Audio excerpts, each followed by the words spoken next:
liquidation of board game companies, and other ways for you to recycle. All that and more in this week's Board Game News for March 8th, 2023.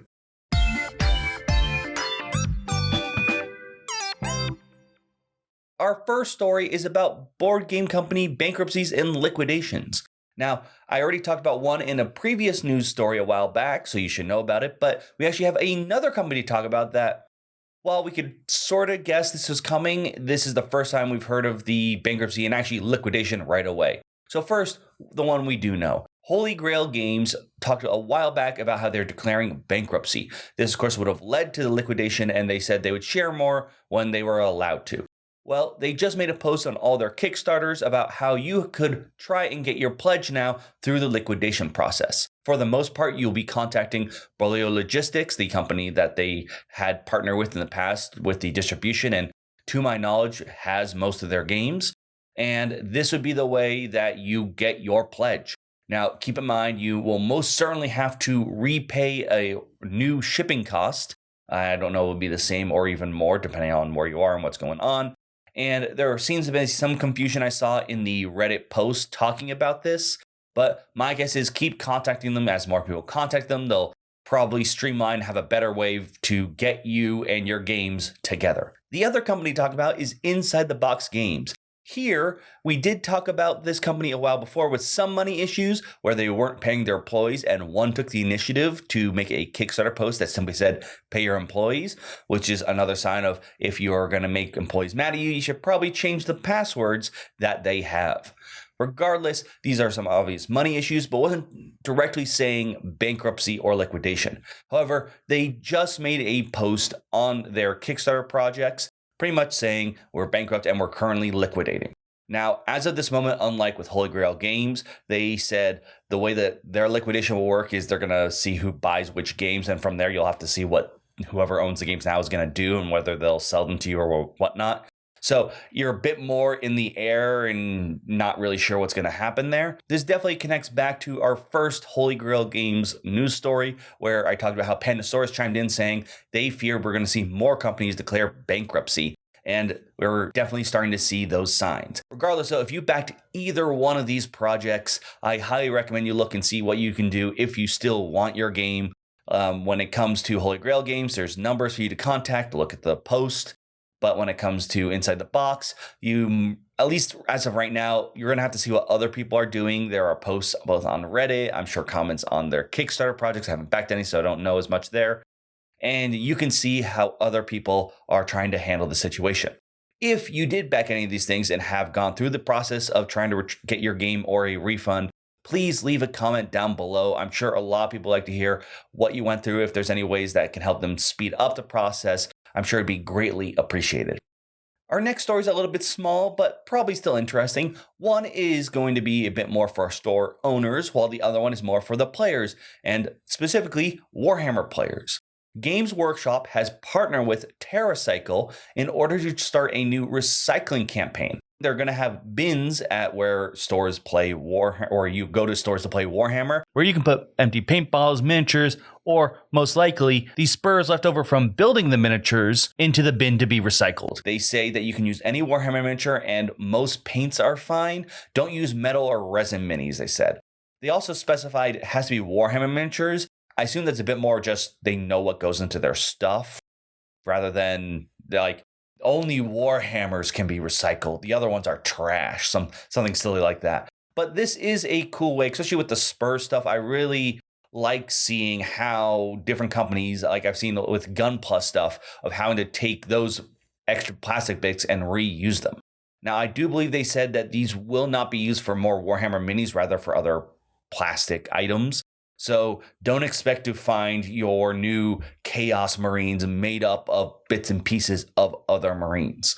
Still, this is a great way in use of any of your leftover plastic. So keep an eye out at your local game stores for this. So you have a great way for you to reuse and recycle those extra little bits.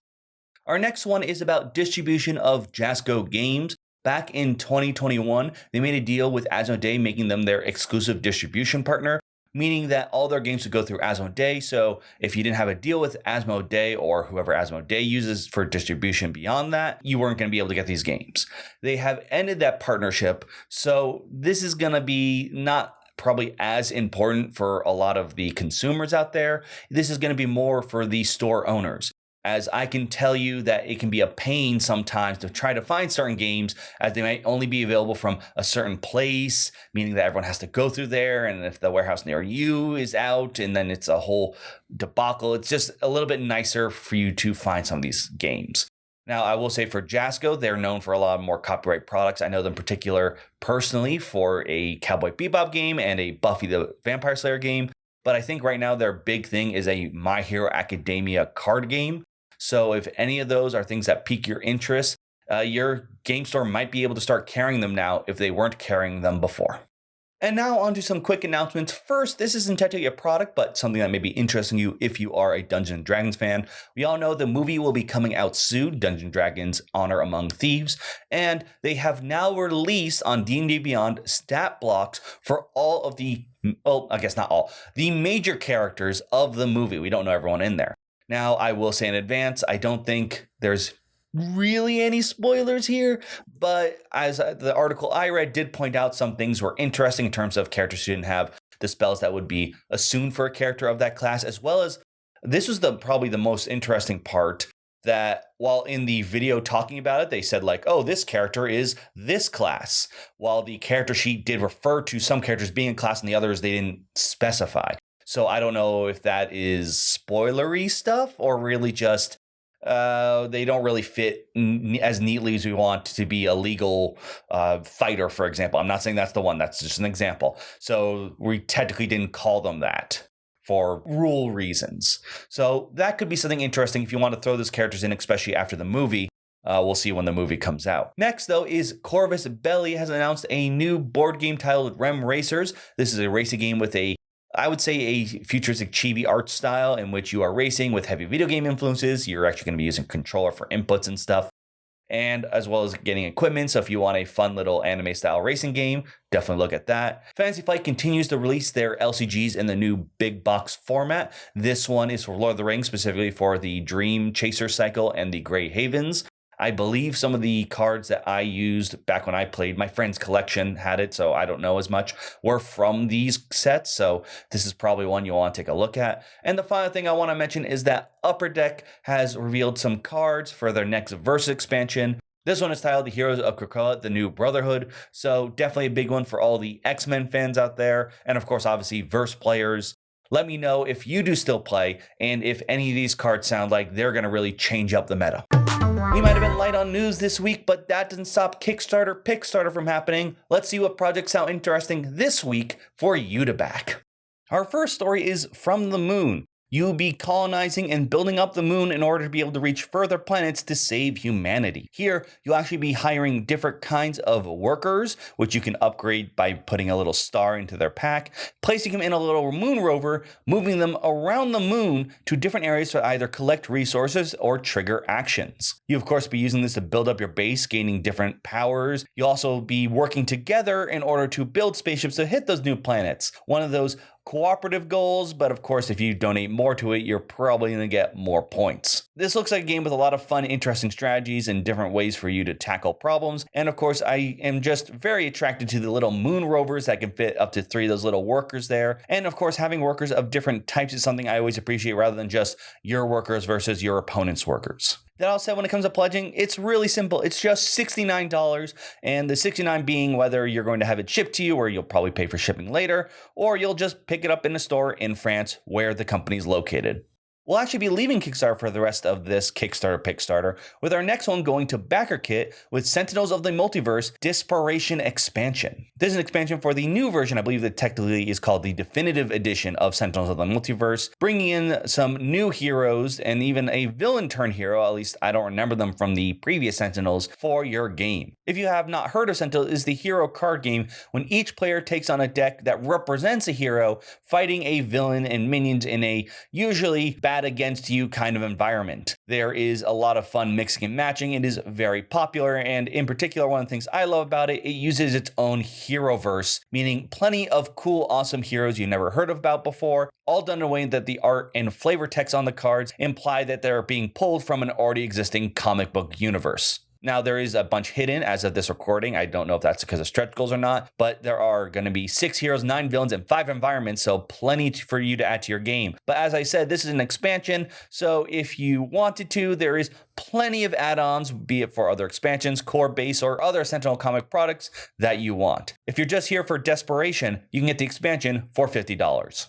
Staying with backer kit, our next one is Black Ballad. This is an RPG setting in a very clever and unique storyline that I never thought about. The idea is you will be playing, most likely, as the heroes you're already playing with in another role-playing game, but you would go to the story after there is a total team party wipe. Pretty much everyone has died. The idea is your characters wake up in limbo and have to deal with many different encounters while they're waiting to be revived, whether it's just from a clerk just doing their job and bringing you back to life, or maybe if your GM is a bit more creative, you have to fight for it in order to gain the right to return to the mortal world. Most of what I see here is 5e, but they do say they're keeping track around the conversation of Orc and other systems, so my guess is they're going to be looking into, and maybe as stretch goals, ways for you to convert this into many other RPG rule sets. I love the idea that death not just being the end, and rather a whole new story starts after you meet the Reaper. Now, as usual for any RPGs, there's first going to be a digital PDF version, then the book.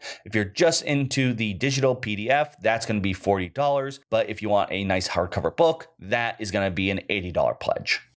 And finally, there is a second printing of non-official, but still very nice Frosthaven and Gloomhaven playmats. These are really nice if you play a lot of either of the games and maybe have some problems with organization and laying things out. And as I already said, this is second printing, so while I do not have these, I think that is already a great sign that these were well received and that people obviously desired and want this enough that they'd be willing to make a second version. They're double-sided, so they have sides, they call it Dungeon side and Frost side, but to me it's pretty much Frosthaven and Gloomhaven side, so you can always make sure it thematically fits whichever campaign you're playing in. And they have plenty of ones, whether you just want to buy one for your monsters or go all in and just have all of the fun goodies. If you want everything, it's going to be $125. But like I said, if you just are looking for a mat specifically for players or for monsters, you can get a specific pledge goal for whatever you need. Let's talk about some projects, though, that are ending soon. First, there's the Monster of the Week, Codex of the World, and Alice's Missing Silent Falls expansion. Both expansions to different RPG settings,